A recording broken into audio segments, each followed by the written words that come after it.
Welcome to another episode of the Caregiver Relief Podcast. I'm your host, Diane Carbo, RN, and founder of Caregiver Relief, where we empower family caregivers and aging adults to live well, stay safe, and plan ahead. Today's episode is titled Beyond the House: What It Really Takes to Successfully Age in Place. Joining me today is Tara Ballman, Executive Director of the National Aging in Place Council, a nationally recognized expert and advocate dedicated to helping people remain independent, safe, and supported in the home and communities they love. Tara brings both professional insight and personal experience, having navigated her own father's health challenges and the uncertainty so many families face when planning for aging. She's made it her mission to help others prepare for life's unexpected turns through education, collaboration, and compassionate guidance. Together, we'll explore what aging in place really means and how professionals, families, and communities can work together to make it possible for everyone. This episode is sponsored by myvitalvault.net, your all-in-one life organizer for aging adults and caregivers. It's designed to help you securely store your essential legal, medical, and emergency information in one easy-to-access place. Because when a crisis hits, being prepared can make all the difference. Join our Caregiver Relief community, a warm, welcoming space where you can connect with other caregivers, ask questions, share stories, and find support from people who truly understand. Visit community.caregiverrelief.com to join now, because caregiving is one of the hardest and most meaningful things you'll ever do, and no one should have to do it alone. And if this episode speaks to you, please take a moment to like, share, or comment. Every click helps us reach more caregivers who need encouragement, resources, and hope. Tara, thank you so much for being here with us today. This is such an important topic and one that is not talked about enough. That's right. Thank you for having me. I'm really honored to be here. And that was a great introduction. Thank you so much. You're welcome.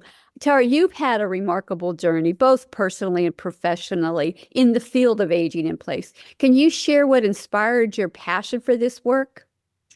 Sure. So it really all started with a personal experience. And I think you'll find a lot of professionals in this aging in place space also have very similar personal stories. But I was working in a completely different industry, more related to music and events, when I got the call that my father was sick and he had cancer. And the first round of cancer, he did beat, but he remained always sick. So I ended up moving back home, spending the last few years of his life with him, working with him side by side. He's the one that actually got me into this aging in place space in a financial aspect. And I ended up getting a job moving to California. My parents moved from Florida to Georgia. And right after they moved there, he got very sick, ended up going into the hospital, did not come back out of the hospital. Unfortunately, we celebrated his 62nd birthday while he was in a coma. And a couple of weeks later, he passed away. And it was so hard for my mother to be outside of the community that they had been in for 25, 30 years in a new location, new hospital, new doctors, no support system. She was very active in her church. She didn't have anyone there yet.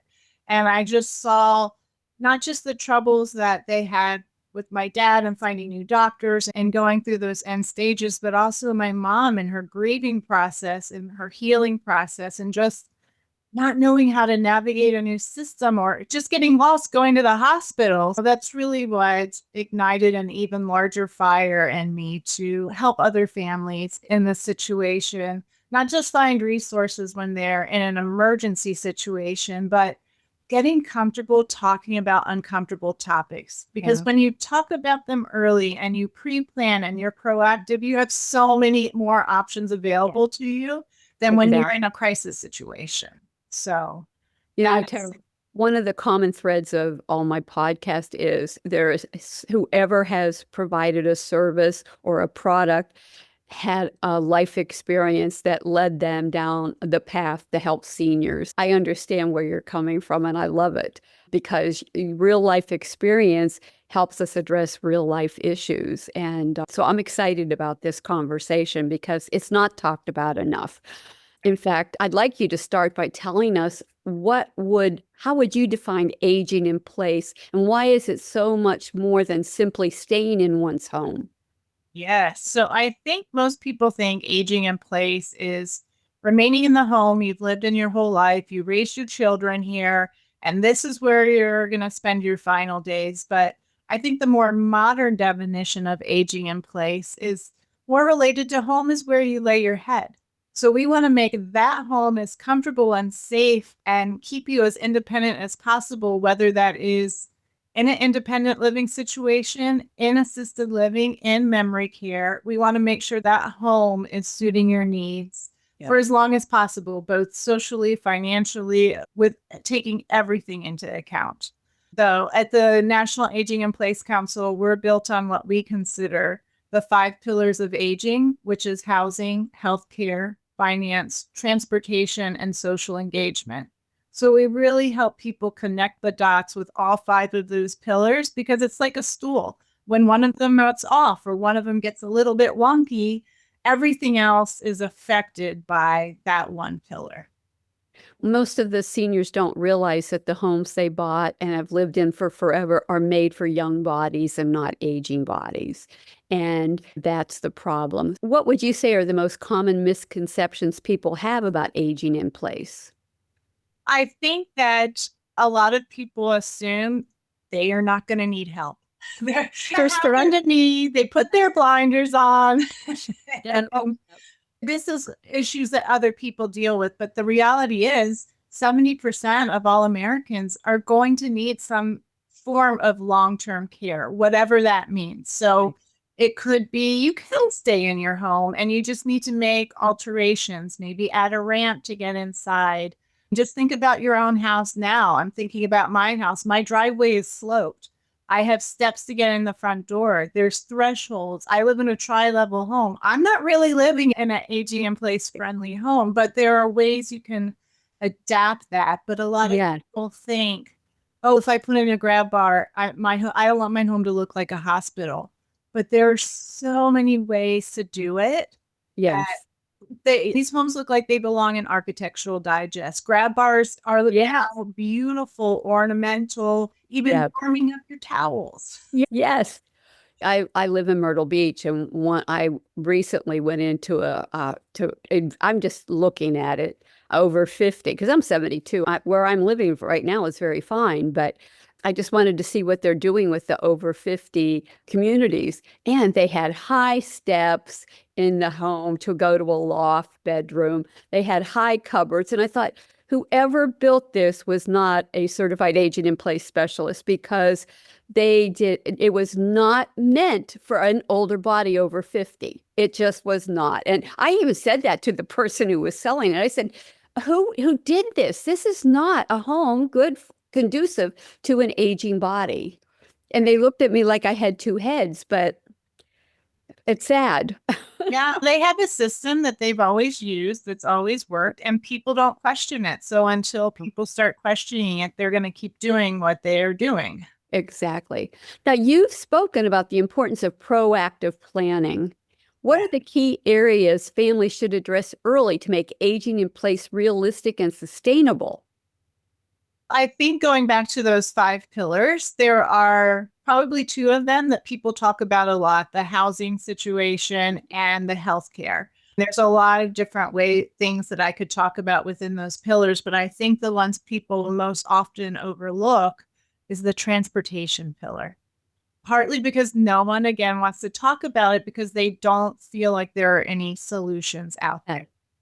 But the majority of baby boomers, I think this was an ARP survey, the majority of baby boomers feel that driving is the key to remaining independent. So we need to start thinking now, how can you still remain independent in your situation, whether you live in the city or the country or somewhere in between? There are so many options out there that people can still remain active, still get to their doctor's appointments. A lot of times, families are ignoring the warning signs until there's some kind of accident, and then suddenly it's all or nothing. We have to take your keys away. We're calling the doctor to get your driver's license pulled. But we have a member in NAIPC in San Francisco who has a driver assessment training center. And she actually hooks up some kind of system to people where it can read your brain and brain waves. So it's science showing you, are you still safe to drive? Yes. When do you need to stop driving? And then she's connecting you with other resources like Go Grandparent or local volunteers that will drive you around. Because once you, quote unquote, take away the keys, people stop going to doctor's appointments. People lose their social connection, become socially isolated. They stop going to church. They stop going to bingo or whatever their other activities are. So that's refers back to what I was saying earlier. If one of those pillars is off, it really affects your whole life experience. Well, one of the things that I recommend that my family caregivers and seniors do is when it's time to give up driving, to sit down and put a plan in place so that people help. I encourage all my family caregivers and seniors to create a care team partner group around them so that they have people that can support them as they age in place. So one of the things I strongly recommend is sit down and write down where you go and what activities you go to, because just because you can't drive and you're getting older doesn't mean you have to stay at home. It doesn't. And there are avenues and ways that you can work with this. It's just that the family has to be willing to sit with you and say, and identify, hey, you go to bingo every Thursday night or Thursday afternoon, let's get you there. Or you go to the community center to work out every day.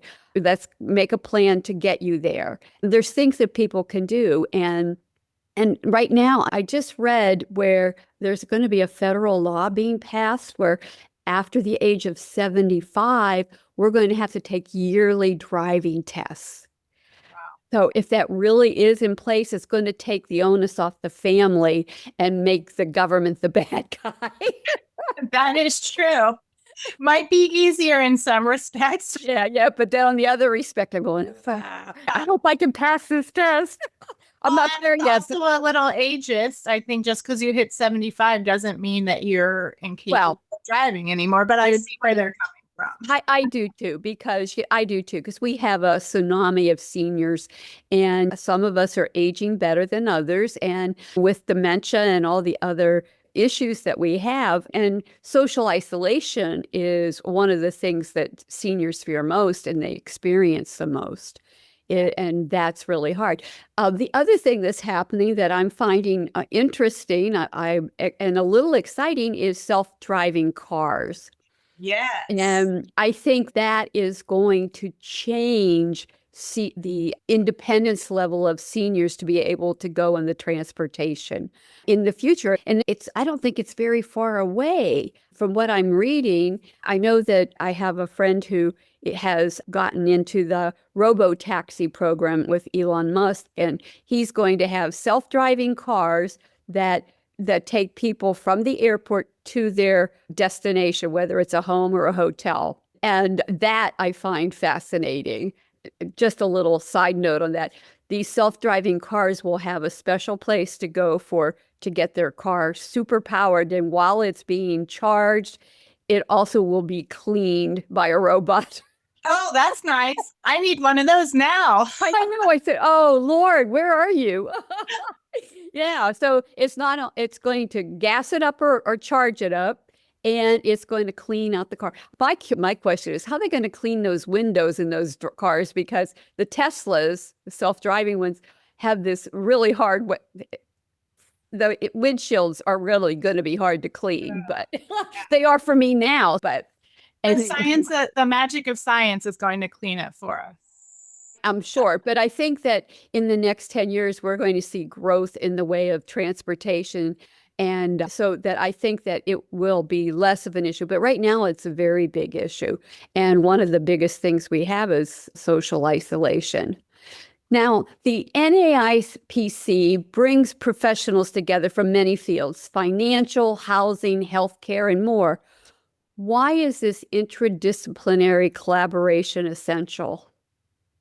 I think it's very exciting. We've identified over 85 different service sectors under the Aging in Place umbrella. And that's everything from elder law attorneys to mobile hairstylists and dog walkers and everything in between. Anything making aging easier and safer in your home or wherever your home is. But I think up to this point, everyone has been operating in such a silo. This group only deals with dementia. This group only deals with transportation. And we're really an education. Our mission is education. So we're about bringing all of these different professionals together to introduce them to what else is out there. Yeah. Particularly when it comes to age tech, that's something that's exploding now. We're living in a Jetsons world and people don't realize it yet, but it's out there. So just that's one example of someone who's an elder law attorney and only been to law related conferences has no idea that there are all these other options out there to help his clients age safely. As a care manager, I help too without help finding the resources and things they need and explain the different options to them. So I find that's really essential. And that's what I see here is from so many caregivers is that they don't know where to look. So I love that it's not just the Aging in Place Council is not just certified aging in place specialists. Right. Yes. We're a variety of folks. So we have an online directory. If anyone ever needs help finding assistance, it's ageinplace.org. And you can go on and search by category. You can search by location. And even if we don't have a resource in your area, we will find someone somewhere that can help connect you. If they're not a member, we're not just going to turn you out and say good luck. We are going to find someone to assist you. I'll put a link in the show notes as well as we create a permanent page. And so that people can listen and hear about you and what you offer in the future. I will put that at the bottom of the page too, so that they'll be able to find you. Great. Thank you. And once No. they go on our website as well, we have a document we call the Act 3 Planning Guide. The person who ran the organization before was in the theater industry. So Act 1, Act 2, and now we're the Act 3. That's how it got its name, Planning Guide. And it really walks families through the 5 pillars and it has discussion questions on each one. Taking a real look at your home. Is it somewhere where you can stay? Do you need to right size? Do you need to go to assisted living, memory care? What are the triggers for that?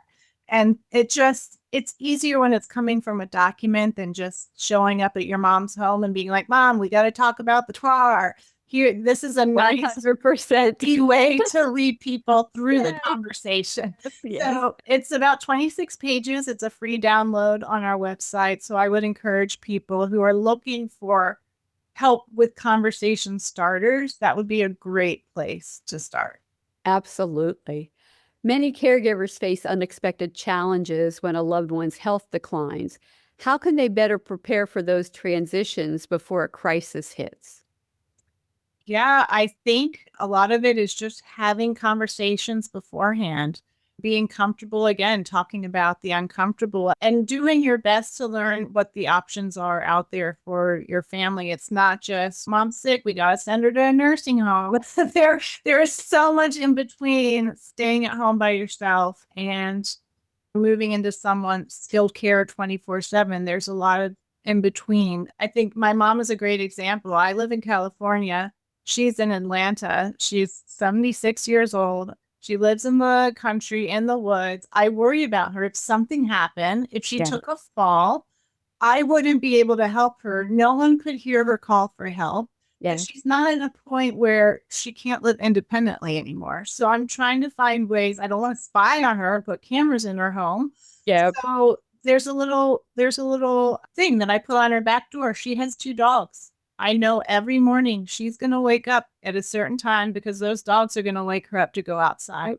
And every night before she goes to bed, she's going to open that door and let those dogs out. And if I don't get an alert at those times, I know something's wrong. So it gives me peace of mind without taking my mom's dignity or independence, because she's certainly quite independent.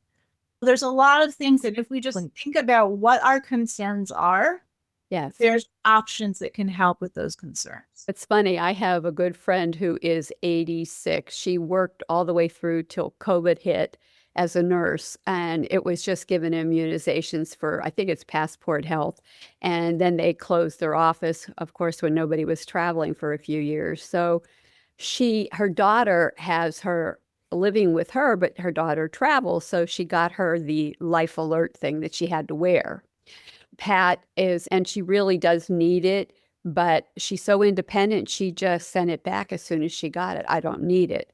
So what you're offering is something much less intrusive, and the expectation of that so many seniors are in denial. They don't think they're going to fall. They don't think they're going to be sick. They don't think anything's going to happen to them, and that they live in a bubble wrapped in bubble wrap so that nothing happens to them.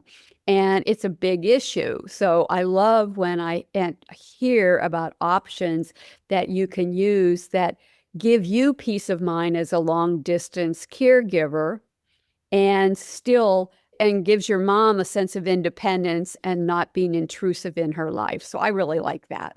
But it still makes her feel safe, because if something Yes. happens, someone's going to find her, not Yeah. 3 weeks later. But they also have these great sensors too that are fall detection sensors.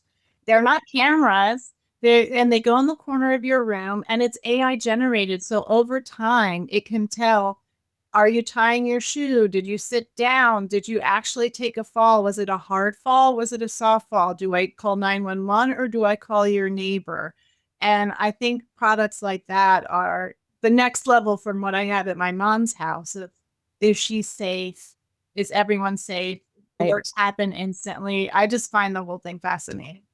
Oh, I do too. I'm doing a whole series on seniors and technology. Oh, nice. And what's available to them, because we have to know.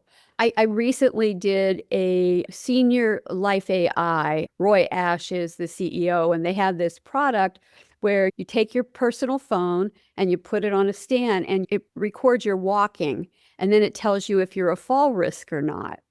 And then it provides you with, and this is a free service, provides you with things to do, exercises to do to keep you from falling, or hopefully prevent a fall.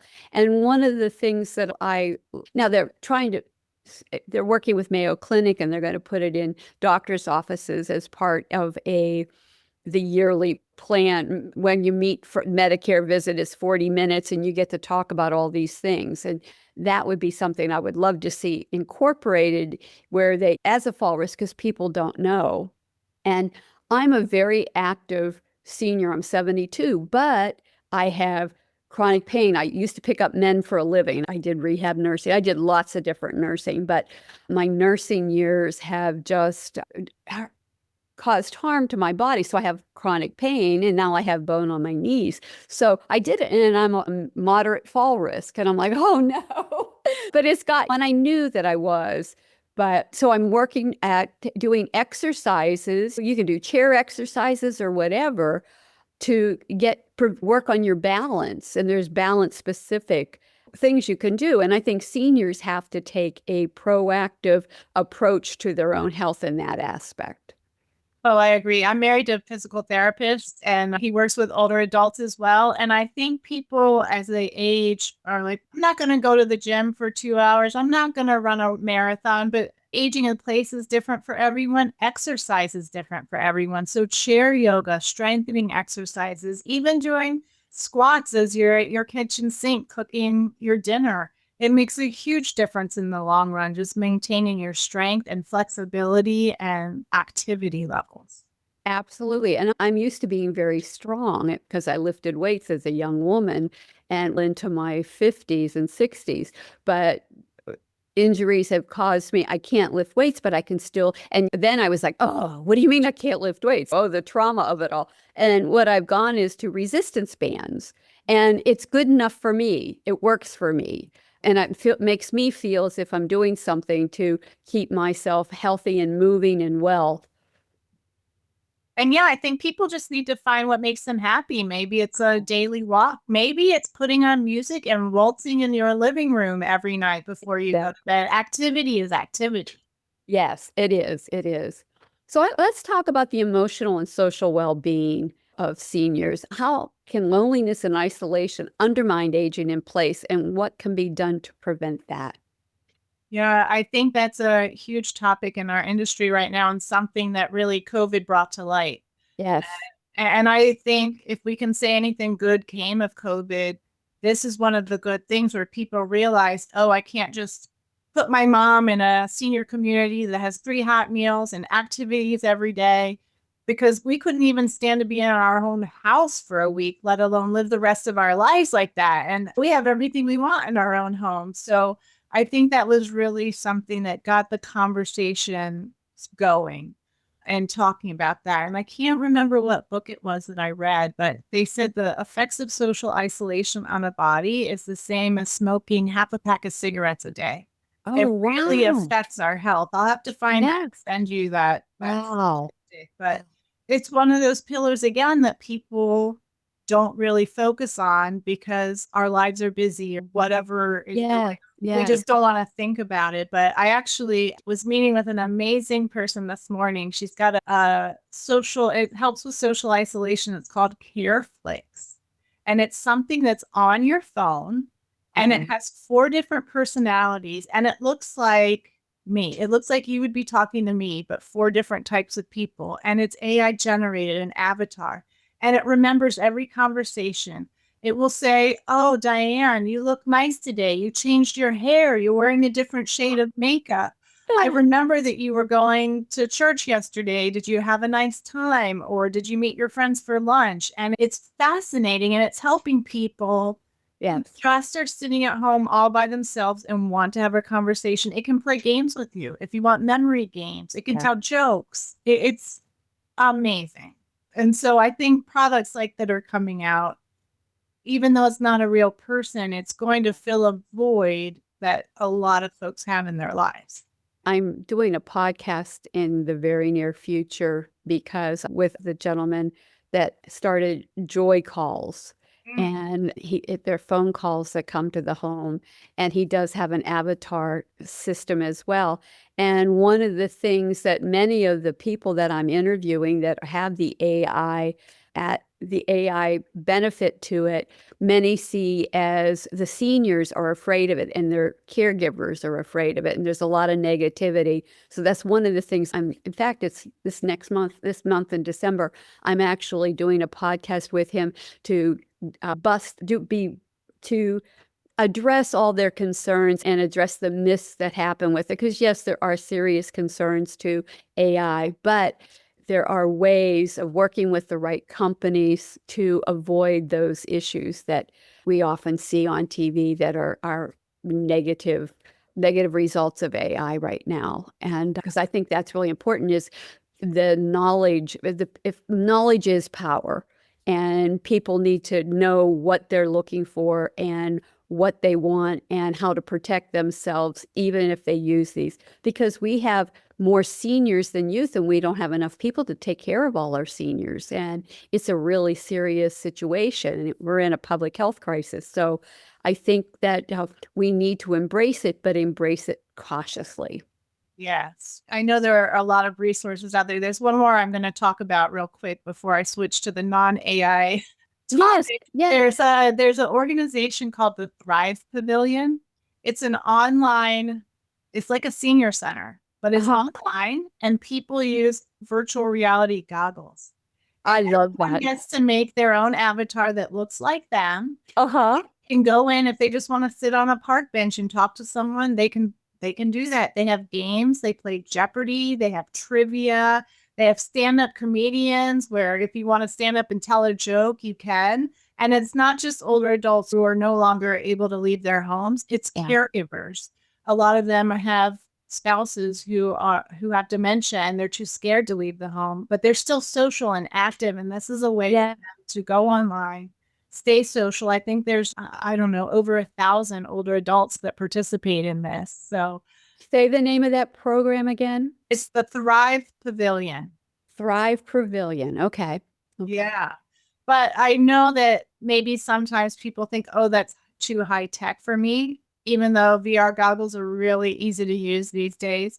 But there are a lot of other organizations out there that are helping people stay socially connected that aren't technology based. There's a lot of volunteer groups out there. The ARP has a reading program where older adults are matched with children. I think it's second or third grade that need assistance reading. There's an organization called Rent a Grandma, where if you just want to, I want to bake, I loved baking cupcakes when I was younger. People can say, hey, my daughter needs 20 cupcakes. I don't have time to bake it. Can you help me with this? Or can you help me I love that. sew this or knit a blanket or whatever it is, whatever your interests were when you were younger, you can continue that and get paid for it.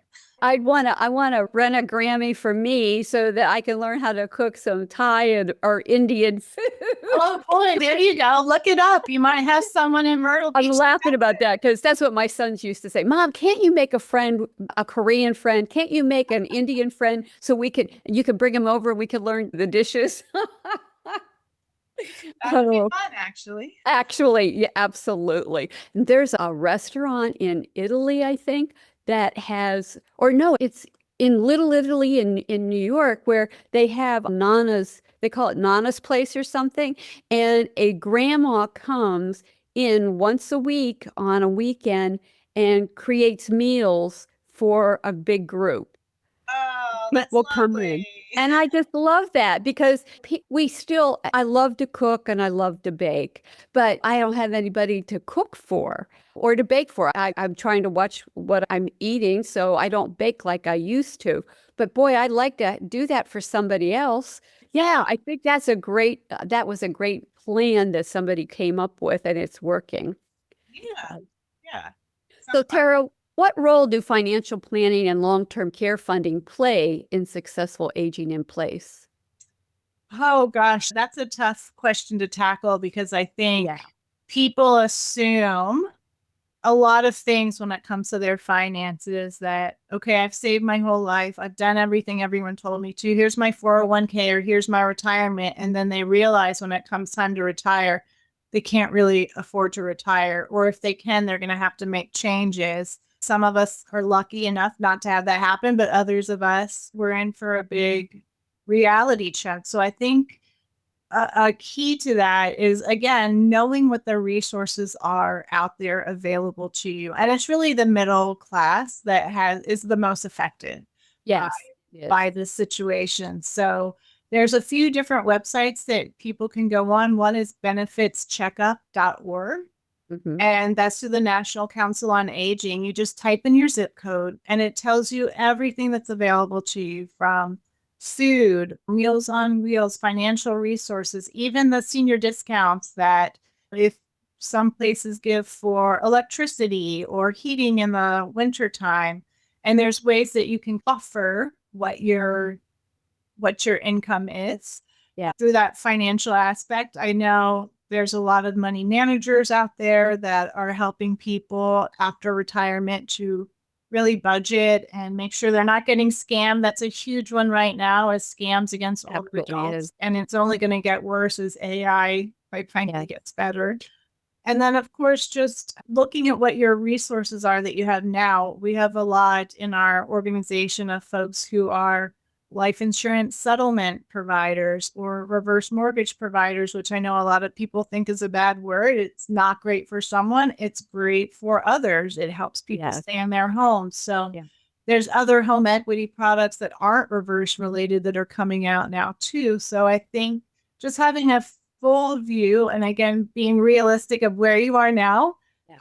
what kind of lifestyle you want to maintain, and having a trusted resource to help you create a plan. Maybe that's not your kids. Maybe you don't want your kids being all in your business. Maybe you do, but there's all sorts of resources out there to help whatever your situation is. Well, so many seniors think they're going to be able to pass their home down to the next generation, and that's no longer going to be the case Yeah. with the cost of healthcare. And we're living longer. We're going to need to have alternative placement if we can't remain in the homes. And people, that's why I know the reverse mortgages sometimes bring up a bad name, but it actually is a way for people to get the quality care that they need, whether they use it to while they use it to stay in the home as long as they can. I think that's important. And it is often overlooked, and it doesn't need to be. It should always be a consideration. It's one of those topics people are scared of because their neighbor's best friend's daughter, somebody told them this story and it's from 25 years ago. But really, it helps people have the funds to make improvements to your home, which is the most important thing. As you mentioned when we first started, homes aren't made for aging. And how are we going to pay for that? Or are you going to risk it, take a fall, and then have to move somewhere that you would rather not be? Yeah. That was going to be my next question. From a home safety and accessibility perspective, what are some small changes that can make a big difference for a senior that wants to age in place? I think the number one thing is removing all those throw rugs. So Okay. many falls happen because people are tripping over rugs or other items on the floor that falls are a huge. You're a nurse. I'm sure you saw so many people come in for falls, and it was the beginning of a dark spiral. If this happened, then they need a hip replacement, then they got pneumonia, then they ended up in skilled nursing. It's just the first step of something. Falls are the number one independence robber of seniors, and one fall can actually prevent you from ever returning home. And people don't understand that.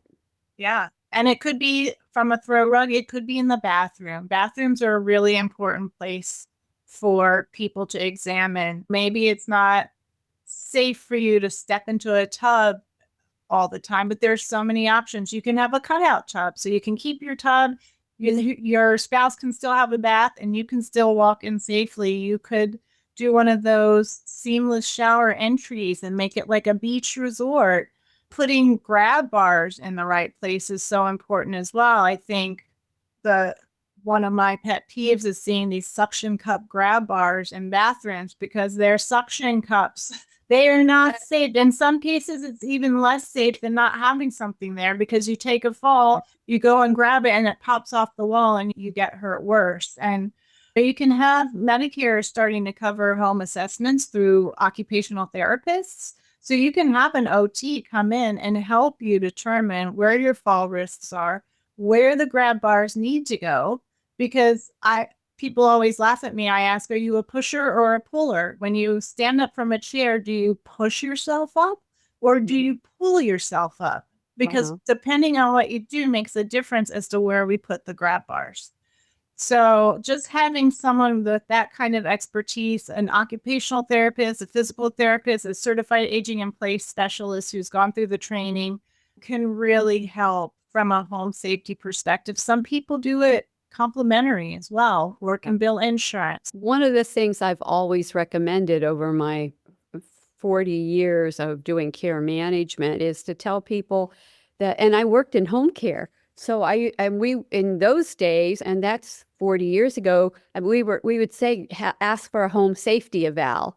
But I didn't realize they weren't doing that as often, which shocks me. The hospitals are discharging people home, and I have horror stories. I'm not going to share them here right now. We don't have time, but people are being sent home and they have no equipment and nothing because of the way there's no discussion with families on what the home is like and what needs to be made. And I'm seeing that quite a bit right now, but that worries me. But one of the things I tell people is, if you're in your 40s and 50s or even your 60s and you're going to make home renovations, get a certified aging in place specialist in there so that you can make it so it's going to help your body as you age. And I think that's really important. Just taking that step. If you're going to spend the money anyway, do it that's going to benefit you if you want to remain in that home. Absolutely. And it's not necessarily aging in place proofing your house. It's called universal design. Yes, So I it is. thought you can give you a universal design so anyone of any age is able to live in that home and thrive in that home. Exactly that, but that's why I say the certified aging in place specialist, because people think that's for me. But if I say universal design, they'll go, "That's fluffy."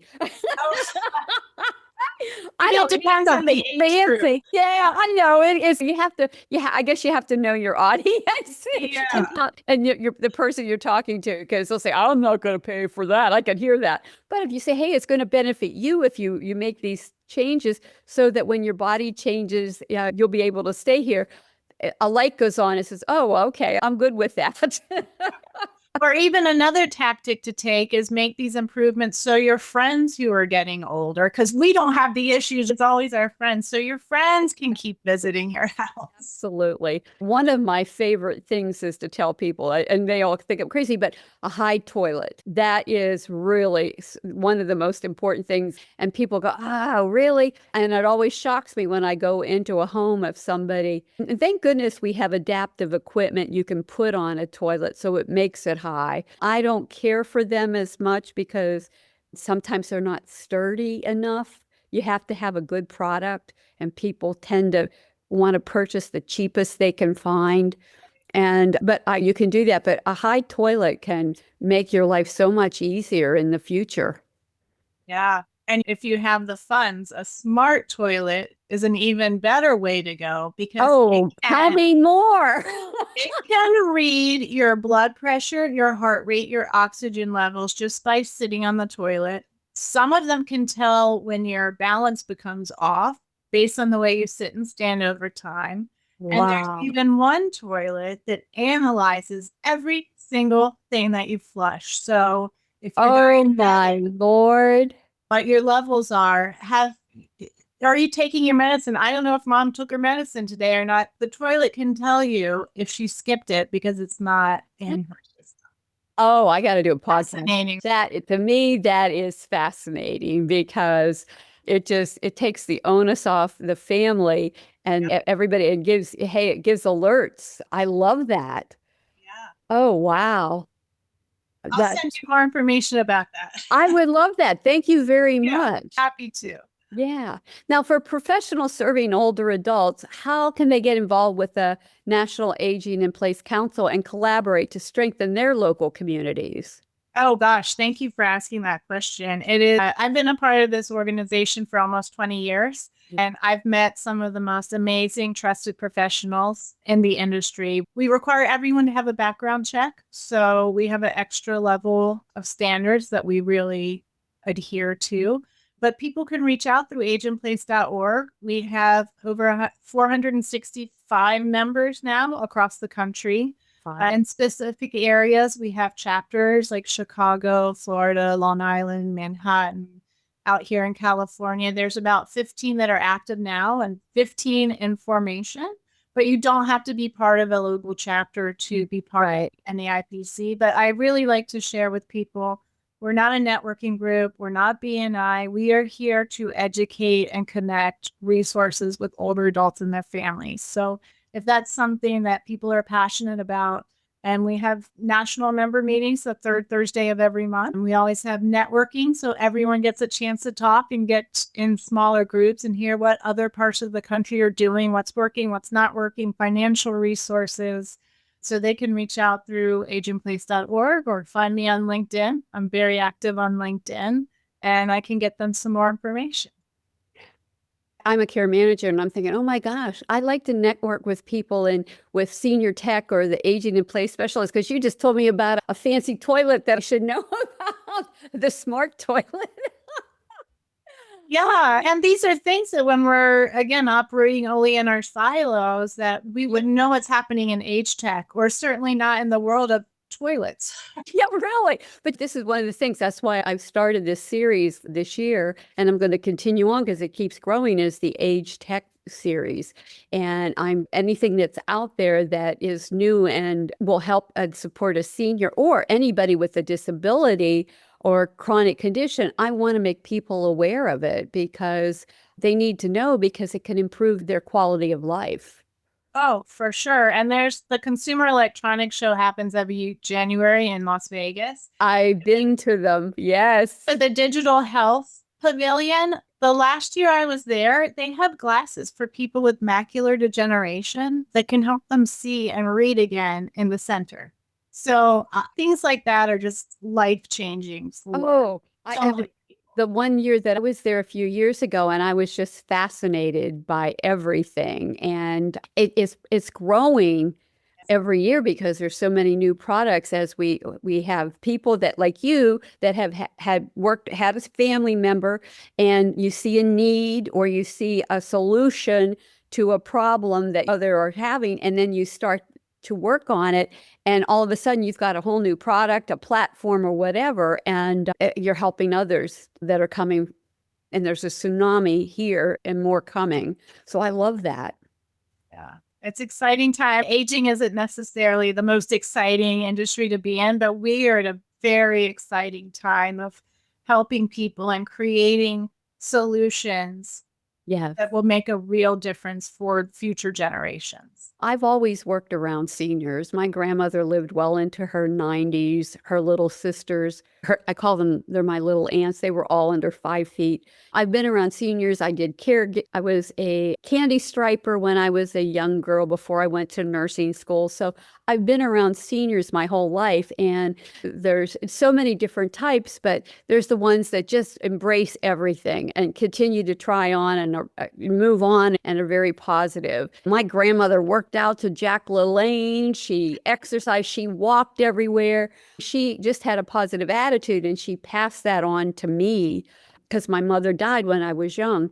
So I really appreciate what seniors have to offer. And one of my favorite things to do when I would go into nursing homes was go into the activities room and help the activities director because the stories that seniors have about their life are transformational sometimes.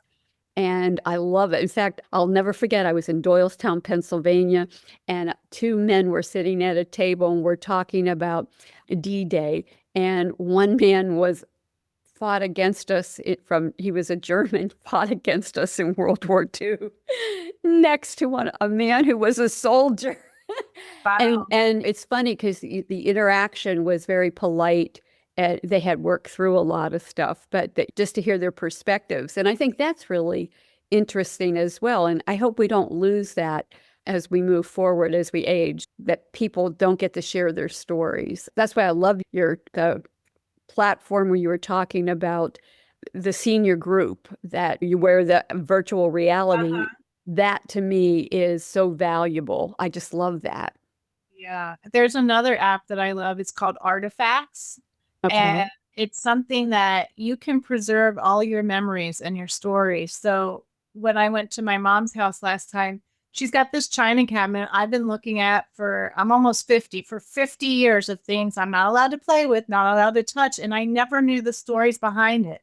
So we went through each one. I have a written summary of what it is. I have her voice recorded as to why it's important. And then I Oh, print out a QR code, put it on there so anyone, whoever comes in the future can scan that item and find out why it's here, why it's important to our family, the history behind it. And it's great for photographs too, because we have all these photographs of yes. people that once our older family members pass away, we had no idea who they are. But now they have a way to preserve all of those stories and memories. And it's one of my favorite things to use, artifacts. Oh, I'll have to look into that because I think that's a fascinating to have a QR code that we can hear your mom listen to your mom saying why she has it, what significance and sentimental value it has to her or historical value is priceless. Yeah. And the funny thing is, the things I would have thrown out were the ones that were most important to her. And the things I would have kept had zero meaning to her at all. Yeah. So it was nice to get that. And you can also create values with the items. You can send it away to an auction house. They can tell you if it's valuable or not. You can sell it. You can keep it. You can address which child you want each item to go to. So when you pass away, it's a nice, easy way to declutter your stuff. It's just amazing. Oh, I find that fascinating as well. Yeah. Finally, what is one piece of advice you give to families or caregivers listening who want to start the journey towards successful aging in place? I think the most important thing is really just to start conversations. Again, the more you talk about it, the less uncomfortable it's going to be. And also give yourself grace. This is the first time we're all aging. We weren't born with manuals, we're not dying with manuals. So everyone's different. You can't do what your neighbor did or what somebody else, another family member did. You have to make sure what's right for you. And you're going to make mistakes and things are going to go awry, but just give yourself grace and enjoy your moments and make memories and have the best final days that you can with what you have to work with. Absolutely. And to the family caregivers, I want them to know that this is not a journey you should take alone. And it's Right. not possible. Just like it takes a village for children, it takes a village for an adult senior. And because so many try to do it alone, and it's just causing 63% of seniors are family caregivers of seniors become seriously ill or pass before the person they're caring for. So, because of the stress, I encourage them build their care team, partner, support group around them. It's not failure, it's necessity. And don't be ashamed to ask for help because I Exactly. guarantee everyone has a story. Most people just don't talk about it. 100%. Tara, thank you so much for your time today. I appreciate it. To my family caregivers out there, you are the most important part of the caregiving equation. Without you, it all falls apart. So please learn to be gentle with yourself. Practice self care every day because you are worth it.